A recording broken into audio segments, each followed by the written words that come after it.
Like and subscribe and click the bell icon to get new video updates. Morning briefing, Penny Wong to visit Fiji. Texas shooter showed no significant warning signs, 75 missing after boat sinks. Good morning. It is Thursday, 26 May, and here is a roundup of the latest news. Australia's new Foreign Minister Penny Wong will travel to Fiji to meet Prime Minister Frank Bainimarama, as well as other senior ministers. Ms. Wong's visit marks the start of Australia's bid to regain its position as a partner in the Pacific, just as the Chinese Foreign Minister launches a 10-day trip to Fiji, Solomon Islands, Kiribati, Samoa, Tonga, Vanuatu, Papua New Guinea and Timor-Leste. China's trip has been confirmed amid revelations they are seeking a region-wide deal covering policing, security and data communications cooperation. But Federated States of Micronesia President David Paniolo is pushing back on the draft communique issued by China, saying his nation would argue it should be rejected because of fears it could spark a new Cold War between China and the West. Authorities claim there were no significant warning signs from the man who killed 19 children and 2 teachers at a school in the United States until just before his attack. It came after he shot his grandmother at his home. Several news outlets are reporting the shooter purchased 2 rifles and hundreds of rounds of ammunition in the days before the attack. But Texas Governor Greg Abbott says the shooter had no history of criminal behavior or mental health problems, and says a series of social media posts in the minutes leading up to the attack were the only alert. U.S. President Joe Biden is calling for tougher gun laws, and is planning a trip to Texas in the wake of the massacre. At least 1 person has died and 75 others are missing after a crowded boat sank off the coast of Tunisia. A security official from Tunisia said the Coast Guard had already recovered 1 body, and a search was underway for the many more who are missing.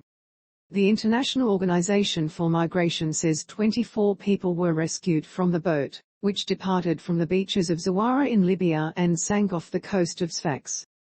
Hundreds of thousands of people have made the perilous Mediterranean crossing in recent years, and in recent months, dozens have drowned off the Tunisian coast, with an increase in the frequency of attempted crossings from Tunisia and Libya towards Italy.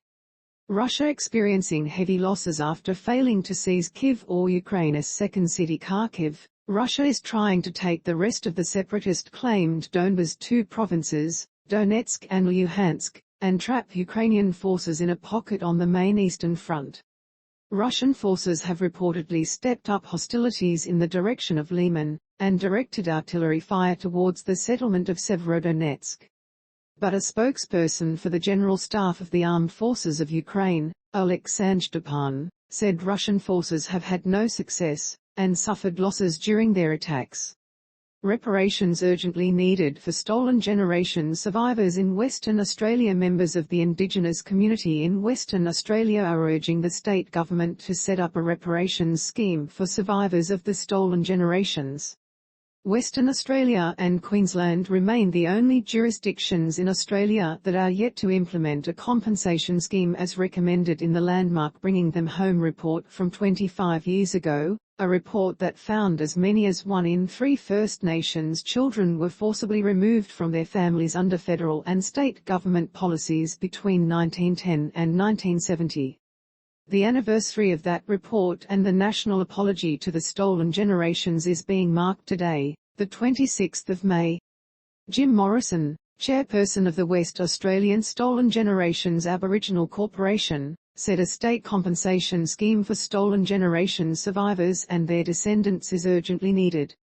State governments and the national government should be ashamed that so little has happened since the handing down of the report in 1997, and so few of the 54 recommendations have been implemented, he said. And we're now feeling the impact of removal still. And when you think of Western Australia, the population of stolen generation peoples and their descendants are more than half of the Indigenous population. The equity issues are not improving.